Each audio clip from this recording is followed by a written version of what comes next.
Okay, let's talk about Halloween and how to avoid the ER, or when we should go to the ER, which is also fascinating as well. When we were talking about doing this segment, I'm like, okay, fireworks, everybody knows fireworks, but many of the ER spiked visits are about carving pumpkins.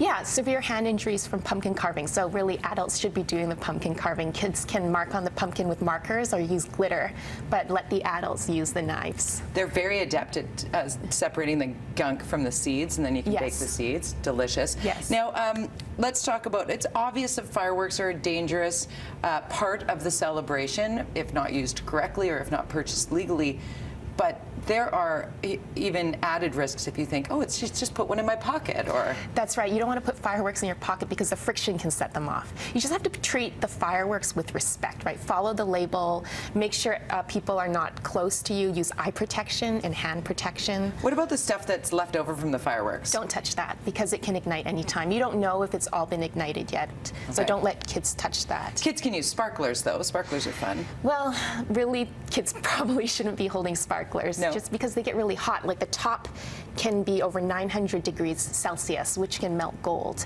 Holy. So, yeah. Okay. I mean, if the kids are going to hold them, if they must hold them, make sure they hold them far away from the body. Put them out in like sand or something, yes, right? put them in sand to cool them down because they can stay hot for quite a long time afterwards. Okay, so eye injuries and burn injuries. Often, if we get makeup or masks and something pokes us in the eye, we'll just, rinse it out with water, be cautious about it, watch over, you know, if it gets a little red or whatnot, not really concerning, or should we go to... Well, yeah, especially with fireworks. If you have an eye injury from fireworks, you want to maybe make sure you protect the eye, so you could get a paper cup and cut out the bottom and just put it around your eye so you can still see.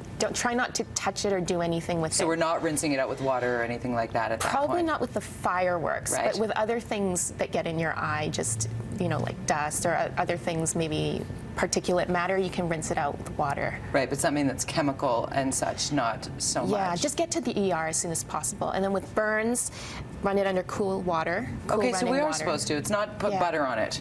No, the old wives' tales, right? Is it? Yeah. But we've been told don't run it under cold water, run it under warm water. But so it's cool water, and run it under water for at least 10 minutes. And at what point do we look at it and say, okay, this needs further treatment? If the burn is bigger than the size of the palm of your hand, then you should go to the emergency. If it's getting infected, if it's really blistering, if it's very painful, then go to emerge. Okay. Yeah, and never pop blisters.